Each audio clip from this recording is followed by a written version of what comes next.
اللہ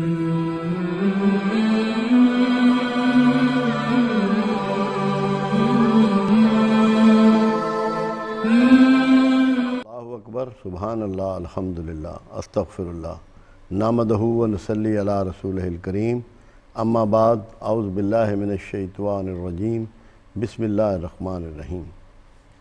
آج کا ہمارا موضوع گفتگو رسول اللہ صلی اللہ علیہ وسلم کا استقبال رمضان۔ جب بھی رمضان کا مہینہ آتا تو آپ تھوڑے سے ستو لے کر، تھوڑا سا پانی لے کر غار حرا میں تشریف لے جاتے اور پورا مہینہ وہیں پر قیام پذیر ہوتے اور اپنے اللہ کی یاد میں محو رہتے۔ غار حرا کا انتخاب دو تین خاص وجہ سے آپ کرتے۔ ایک تو امت کو یہ پیغام دینا مقصود تھا، یہ اس زمانے کی میں بات کر رہا ہوں جب ابھی آپ کی نبوت اور بعثت کا اعلان نہیں ہوا تھا، تب سے آپ کی یہ پریکٹس تھی کہ مشکل ترین ایک پہاڑ پہ چڑھتے جہاں کوئی بھی فزیکلی جو فٹ آدمی نہیں ہے وہ نہیں چڑھ سکتا، تو وہاں آپ پورا مہینہ رہتے اور تھوڑے سے ستو، تھوڑا سا پانی لے کر آپ وہاں گزارا کرتے۔ بیچ میں کبھی کبھار خدیجۃ الکبریٰ رضی اللہ تعالیٰ عنہ کے جو ملازم خاص تھے، خادم خاص تھے، وہ چکر لگاتے اور تھوڑے سے ستو اور تھوڑا سا پانی اور دے آتے۔ آپ اندازہ لگائیں، ہم رمضان کی تیاری کرتے ہیں گھی اکٹھا کر کے، بیسن اکٹھا کر کے اور لوازمات پورے کر کے، اور رسول اللہ صلی اللہ علیہ وسلم رمضان کو کس طریقے سے ویلکم کر رہے ہیں۔ اب وہاں تین چیزیں ہیں، چار چیزیں ہیں جو آپ نے بالکل چھوڑ دی۔ ایک تو انتہائی خاموشی ہے، کوئی دوسرا وجود ہی نہیں ہے جس سے آپ نے گفتگو کرنی ہے، بالکل تنہائی۔ یعنی کہ جو جاتا ہے خادم یا غلام تھوڑا سا اناج پہنچانے، وہ بھی جا کر دے کر واپس آ جاتا ہے، وہاں ٹھہرتا نہیں ہے، بالکل تنہائی، کتنی خاموشی۔ پھر بہت ہی کم، قلیل تعداد میں پانی پینا، قلیل تعداد میں کھانا۔ ستو کتنا کھا لیں گے؟ نہ روٹی نہ سالن، نہ کوئی پھل نہ دودھ۔ یہ آپ کا ویلکم ہے۔ اور پھر جاگتے رہنا اور اپنے اللہ کو یاد کرتے رہنا۔ اور دن میں غار حرا سے اگر دیکھا جائے تو کعبۃ اللہ بالکل سامنے نظر آتا ہے، اللہ کے گھر کا نظارہ بھی کرتے رہنا۔ یہ طریقہ رسول صلی اللہ علیہ وسلم رہا نبوت کے اعلان سے پہلے، اور جب تک آپ مکہ میں رہے یہی طریقہ رہا۔ اللہ کے رسول نے کس چیز سے رمضان کو ویلکم کیا؟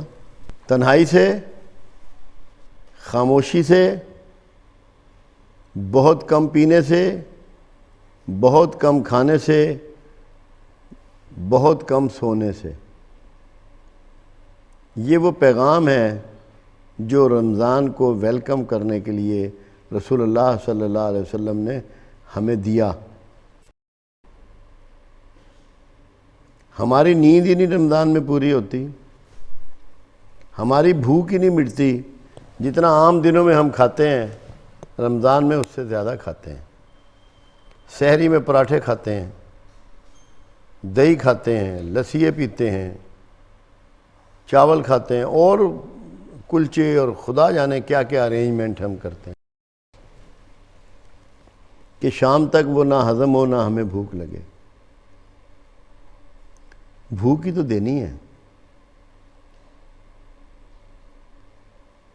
پھر باتیں کرتے ہیں، لوگوں سے زیادہ ملتے جلتے ہیں، حالانکہ میل جول کو کم کرنا ہے تاکہ زیادہ سے زیادہ آپ یاد خدا میں لگے رہیں، ذکر کرتے رہیں، قرآن کی تلاوت کرتے رہیں، غور و فکر کرتے رہیں۔ جب آدمی خاموش ہوگا تو کتنا موقع ہے اس کو غور و فکر کا،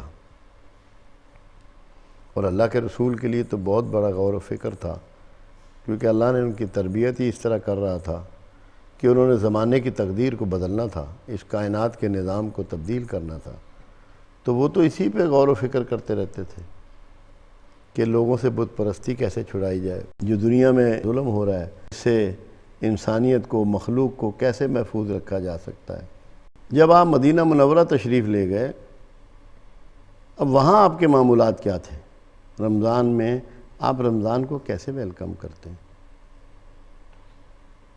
آپ پر تہجد کی نماز تو فرض تھی، رسول اللہ پر 6 نمازیں فرض، ہم پر 5 نمازیں فرض، مگر رمضان میں آپ اس میں بہت زیادہ رات کے قیام میں اضافہ فرما دیتے،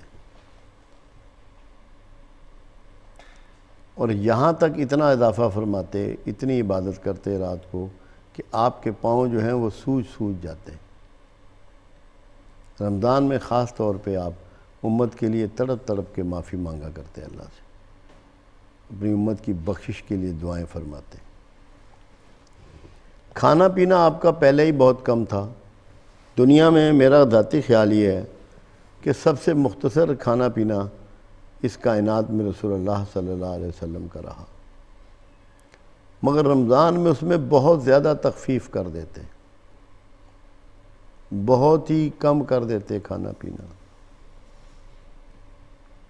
دوسرا کام یہ کرتے کہ آپ تو سخی تھے، سخاوت کا درس دیتے تھے، مگر رمضان میں آپ کی سخاوت کئی گنا بڑھ جاتی۔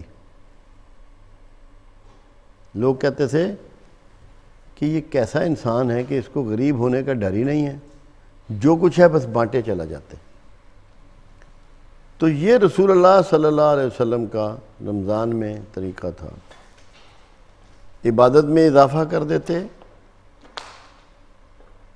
زیادہ نوافل ادا فرماتے، کھانے کو بہت کم کر دیتے، پینے کو بہت کم کر دیتے، سونے کو بہت کم کر دیتے، کیونکہ یہ ساری وہ عبادات ہیں، یہ وہ طریقے ہیں جس کے بغیر آپ کو قرب الہی حاصل نہیں ہوتا۔ یہ مہینہ ہے ہی عبادات کا، اور عبادات کے لیے ضروری ہے کہ آپ کم کھائیں، کم سوئیں، کم بولیں، اور رسول اللہ صلی اللہ علیہ وسلم نے ہمیں اسی طریق پہ رمضان کو ویلکم کرنے کا آرٹ سکھایا ہے۔ اور جب تک ہم اس طریقے پہ رمضان کو نہیں گزاریں گے کہ جیسے رسول اللہ صلی اللہ علیہ وسلم گزارتے تھے، تو جو فیوز و برکات ہم چاہتے ہیں، جو اپنی روحانی منازل میں ترقی چاہتے ہیں، جو پروردگار عالم سے تعلق خاص پیدا کرنا چاہتے ہیں، یا رسول اللہ صلی اللہ علیہ وسلم سے قریب ہونا چاہتے ہیں، یہ ممکن نہیں ہوگا۔ ہم روزے کو ہم نے فیشن بنا لیا ہے، تقریب بنا لیا ہے۔ روزہ تو ہماری تربیت کا ایک مکمل سسٹم ہے، اس کے اندر پوری مکمل ہر چیز کے لیے تربیت موجود ہے۔ یہ وہ بنیادی روحانی تربیت ہے جو رسول اللہ صلی اللہ علیہ وسلم نے رمضان میں کر کے دکھائی ہے، جس کی وجہ سے اگر آپ اس کے مطابق چلیں تو پیروی رسول بھی آپ کو نصیب ہو، اور آپ اللہ کے مقربین میں شامل ہو جائیں، بجائے اس کے ہمارے ہاں جو میں دیکھتا ہوں کہ سحر و افطار میں جو روٹین میں لوگ کھاتے ہیں، اس سے ان کا کھانا بڑھ جاتا ہے، ڈبل سے بھی زیادہ ہو جاتا ہے، بجائے دسترخوان پہ ایک کھانا ہونے کے بہت سے کھانے سج جاتے ہیں، اور ضائع بھی بہت کرتے ہیں۔ کوئی اہتمام نہیں کرتے کہ سخاوت ہم اپنی بڑھائیں، خوراک بڑھاتے ہیں بجائے سخاوت کے۔ جس طرح رسول اللہ صلی اللہ علیہ وسلم بے پناہ سخاوت شروع کر دیتے تھے، سخی تو آپ تھے ہی، مگر اس میں بہت زیادہ اضافہ فرماتے تھے، تو ہمیں بھی اس چیز کو سامنے رکھتے ہوئے کہ رسول اللہ صلی اللہ علیہ وسلم کا طریقہ مبارک کیا تھا. ہمیں اپنی سخاوت کو بڑھانا ہے. میں ایک چھوٹی سی مثال آج آپ کو دوں جو کھانا کھانے کے حوالے سے. ایک اللہ والے تھے، انہوں نے دسترخوان چن دیا اور لوگوں کو بٹھا دیا کہ آؤ بھائی کھانا کھاؤ. جب لوگ بیٹھ گئے تو ساتھ ہی ایک سوال بھی انہوں نے داغ دیا. فرمایا کھانا وہ کھائے گا جس کی کونی نہیں مڑے گی، جس کی کونی نہیں مڑے گی. تو جب آپ نے اپنے منہ میں نوالا ڈالنا ہے تو کونی تو مڑ گئی. تو لوگ پریشان ہوئے کہ کھانا بھی چن دیا گیا اور کھانا ہمارے لیے چنا گیا ہے اور کونی نہ مڑے، ہم نے کھانا بھی نہیں، تو مقصد کیا ہے؟ تو وہاں ایک سمجھدار اللہ کا بندہ بیٹھا ہوا تھا.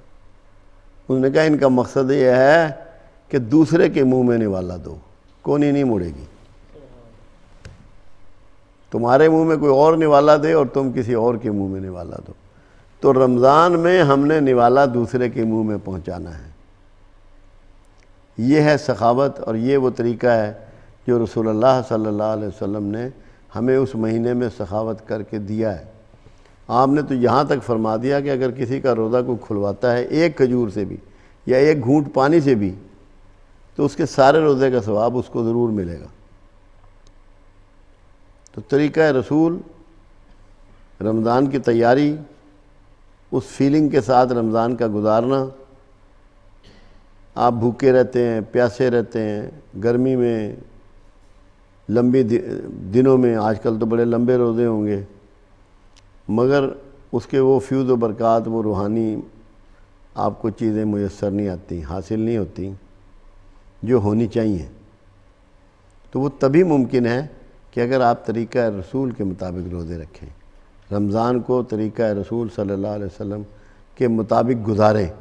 اگر آپ نے ایسا کر لیا تو یہ فیوز و برکات صرف پرانے زمانے کی بات نہیں ہے، آپ کو بھی اللہ کے مقربوں میں شامل ہونے کا موقع میسر آ جائے گا. میں نے یہ مختصر ترین بات اس لیے کی تاکہ ہم اس کو صحیح طریقے سے کملی والے کے سنت کے مطابق گزاریں. اللہ آپ کا اور میرا حامی و ناصر ہو.